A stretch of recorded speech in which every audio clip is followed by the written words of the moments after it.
Hey everybody, Dating Guru Dan here. Are you tired of going on dates that don't lead anywhere? You know, the ones where you strike up the band, break out the confetti cannons, and crickets? Don't worry, we've all been there. The dating game can be tough, but tonight, we're changing the game. Let's dive into the top 5 mistakes men often make on dates and how you can avoid them to make a lasting impression. Get ready to take some notes, fellas, because this is gonna be epic. Alright guys, first up is a mistake I've been guilty of myself, not listening. You're so nervous, so focused on making a good impression, that you forget to actually listen to your date. It's like trying to juggle rubber chickens while riding a unicycle, messy and ultimately unsuccessful.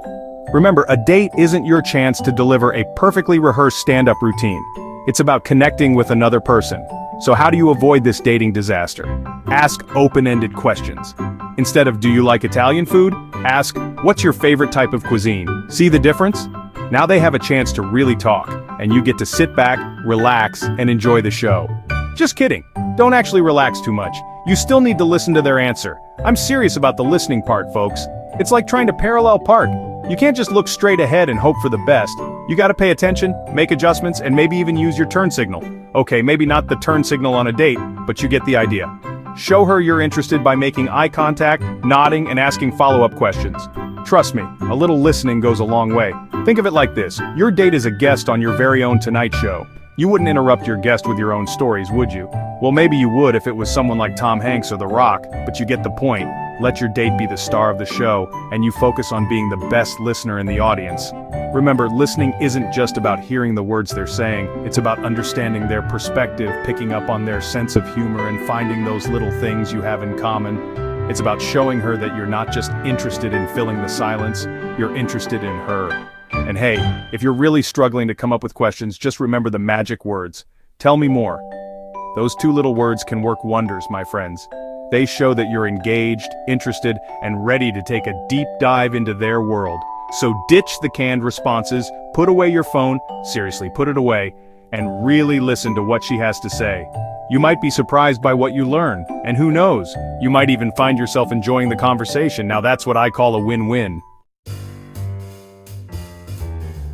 Okay fellas, let's talk about overplanning. We get it, you want to impress your date.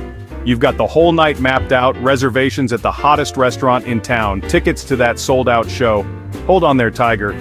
Sometimes less is more. Imagine this, you're on a roller coaster, but instead of enjoying the ride, you're busy trying to control every twist and turn. Not so fun, right?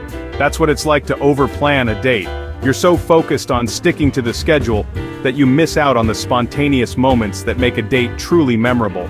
Instead of planning every detail, try suggesting a general activity and see where the night takes you. Maybe you start with a casual drink at a cool speakeasy, and then you stumble upon a live jazz band playing down the street. Suddenly, you're both laughing and dancing the night away. Those are the moments you'll remember, not the perfectly timed reservation. Think of it like improv, right? You don't go into an improv scene with a script. You go in with an open mind, ready to roll with the punches and see what happens. And that's what makes it so much fun.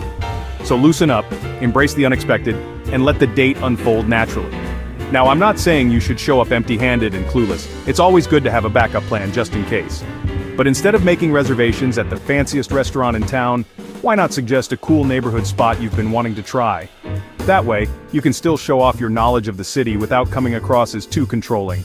Remember, a date should be a shared experience, not a dictatorship. So relax, go with the flow, and let the good times roll. Who knows, you might even discover a hidden gem or 2 along the way. And that, my friends, is what we call a date to remember. Chapter 3. It's a date, not a therapy session. Alright guys, next up is a big one. Talking too much about yourself. I know, you're excited, you've got a lot to share, but trust me on this one. Nobody wants to hear a 3-hour monologue about your stamp collection or your fantasy football league. Look, it's important to share about yourself on a date, but there's a fine line between being open and being a conversation hog. You want to find that sweet spot where you're both sharing equally and building a connection. Think of it like a tennis match. You hit the ball back and forth and hopefully nobody gets hit in the face. So how do you avoid this conversational pitfall? Easy. Ask questions and actually listen to the answers. And I don't mean just waiting for your turn to talk again. I mean, really listen, engage with what she's saying, and ask follow-up questions. For example, let's say she mentions she loves to travel. Instead of immediately launching into a story about your backpacking trip through Europe, ask her about her favorite travel destination, or what's on her travel bucket list. See, you're showing interest, keeping the conversation flowing and learning more about her in the process. Remember, a date should be a two-way street. You want to share about yourself, but you also want to learn about her. Think of it like a delicious pizza. You wouldn't want to eat a whole pizza by yourself, would you? Okay, maybe you would, but you get the point. Share the pizza, share the conversation, and everyone wins. Chapter 4. Look beyond the surface, my friend. Alright guys, let's talk about something really important, looking beyond physical attraction. Listen, I get it, physical attraction is important, but it's like going to a comedy show just for the opening act. You're missing out on the main event. You can't build a lasting connection based on looks alone. You need to connect on an emotional and intellectual level too. That means finding common interests, sharing your passions, and engaging in meaningful conversations. Think of it like building a house. Physical attraction is the foundation, sure, but you wouldn't just stop there, would you? You need walls, a roof, plumbing. Okay, maybe not plumbing on a first date, but you get the idea. You need to build on that foundation with something substantial. So how do you deepen the connection beyond the surface level? Ask thought-provoking questions, share your dreams and aspirations, and be vulnerable. Let her see the real you, the guy behind the perfectly styled hair and the witty jokes. Remember, a real connection is about more than just checking boxes on a list of physical attributes. It's about finding someone who gets you, who challenges you, and who makes you want to be a better version of yourself. And that, my friends, is priceless.